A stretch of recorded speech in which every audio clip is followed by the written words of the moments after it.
দেখেন আজকে মির্জা ফখরুল ইসলাম আলমগীর তিনি কি বললেন? বললেন যে প্রধান উপদেষ্টার সঙ্গে ঘন ঘন মত বিনিময় হলে ভালো হতো।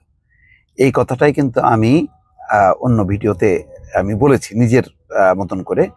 নিজে যেটা বুঝতেছি সেটা বললাম। কিন্তু আমার এই মানে বোঝাটা যে সঠিক সেটা মির্জা ফখরুল ইসলাম আলমগীরের বক্তব্য থেকে বোঝা গেল। আমি কিন্তু ওনার এই বক্তব্যটা আগে যখন ভিডিও এগুলো আমি করেছি তখন আমি দেখিনি। আমি এইমাত্র দেখলাম এবং ভাবলাম যে এটা নিয়ে আবারও কথা বলি।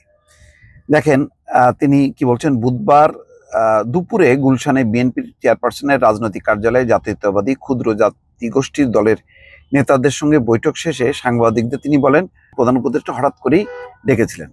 ডাকেন মাঝে মাঝে যখন ক্রাইসিস তৈরি হয় সরকারের। খেয়াল করেন কথাগুলো। আমরা যাই কারণ আমরা প্রতিশ্রুতিবদ্ধ এই সরকারকে সহযোগিতা করব, গণতন্ত্র উত্তরণের জন্য যা কিছু করা দরকার করব। তবে আমরা মনে করি এই মতবিনিময়টা আরো ঘন ঘন হলে ভালো হতো। ভাই, এই কথাটাই কিন্তু আমি বারবার বলতেছিলাম যে একটা জটিল পরিস্থিতি, কালকে যেই অবস্থাটা, এটা অকল্পনীয়।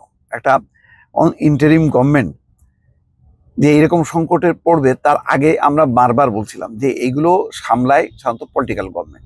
তার অনেকগুলো উইং থাকে, তার মধ্যে গুরুত্বপূর্ণ উইং হচ্ছে মাঠ পর্যায়ের দল। সেই মাঠ পর্যায়ের দল তো এখন নেই। মাঠে যদি এনসিপি থাকতো ভালো হতো, তো তারা চলে গেছে একদম রাজনৈতিক দল গঠন করি। এখন তারা মনে করতেছে যে নির্বাচন হবে, মানে অভ্যুত্থান করছে, এখন জনগণ ভোট দেবে এবং তারা ক্ষমতায় যাবে। তো ফলে মাঠ ফাঁকা, এখন মাঠে নৈরাজ্য। আগে দেখেন, খেয়াল করেন, আজকের থেকে ৩-৪ মাস আগে এই সচিবালয় আশেপাশে যেখানে বিক্ষোভ হইতো, হাসনাত আবদুল্লাহরা দৌড়ায় যেত, সার্জিস আলমরা দৌড়ায় যেত, যে তাদের সঙ্গে কথা বলতো, তাদেরকে নিয়ন্ত্রণ করার চেষ্টা করতো এবং তাদের দাবি দাওয়াগুলো নিয়ে সরকারের সাথে দেন দরবার করতো। এখন গত ৪-৫ মাসে দেখছেন? দেখেননি। এর ফলে কি হয়েছে? সরকার দুর্বল হয়েছে, সরকার আর কোনো রাজনৈতিক শক্তি নেই। এখন এই যে মির্জা ফখরুল ইসলাম আলমগীর বলছেন যে যদি ঘন ঘন মত বিনিময় হতো ভালো হতো, এটাই তো দরকার। এখন আপনি ওই সাপোর্টটা তো পাবেন না। এখন বিএনপি মনে করতেছে যে এ তো মানে নির্বাচন দেওয়ার কোনো নাম নেই, তা আমরা কেন, ঠিক আছে, চালাক তারা। জামাত ইসলাম মনে করতেছে আমরা তো এখন ক্ষমতা আসতে পারবো না, তো নির্বাচন প্রলম্বিত হোক। একটা পক্ষ চাইতেছে তাড়াতাড়ি নির্বাচন হোক, ক্ষমতায় আসবো, আর একটা পক্ষ মনে করতেছে নির্বাচন আসার মানে ক্ষমতা আসার মতন আমার জনসমর্থন নেই, সুতরাং এখন নির্বাচন না হলেই ভালো। এই চক্রে তো আটকা পড়ে গেছে ইউনূস সরকার। আবার ইউনূস সরকার এটাকে কাটায় যে দ্রুত সব রাজনীতিকদের সঙ্গে কথা বলবেন, সেটাও বলেন না। আমি আবারও মানে মানে পুনরাবৃত্তি করি, মাহমুদুর রহমান মান্না নাগরিক কক্ষের সভাপতি গুরুত্বপূর্ণ একটা কথা বলছিলেন যে তিনি তো মাঝে মধ্যে ডাকেন আমাদেরকে, উনি শুধু শোনেন, কিছু বলেন না, হেসে আমাদেরকে বিদায় করেন। এইটা যে কত ভুল, কত দূরত্ব তৈরি করতেছে তার আজকে গতকালকে আমরা বিশাল নৈরাজ্য আমরা খেয়াল করলাম। এখন মনে হচ্ছে যে না, এটা এই ক্রাইসিসটা তো পার হয়ে গেল, একদিন দুই দিনের ব্যাপার না, এটা আসতেই থাকবে এবং পরে এমন একটা পরিস্থিতি তৈরি হবে যেটা সংকটটা কাটানো যাবে না।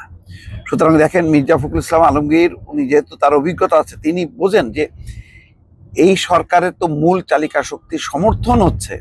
তিনি বলছেন যে আমাদের কমিটমেন্ট আছে, আমরা সমালোচনা করি কিন্তু ডাকলে আমরা সাড়া দেবো না, আমরা সাথে সাথে সাড়া দেবো, এমন কোনো এতে। কিন্তু এটি তো বড় কথা না, তাদেরকে তো মাঠের শক্তিতে রূপান্তর করতে পারেনি।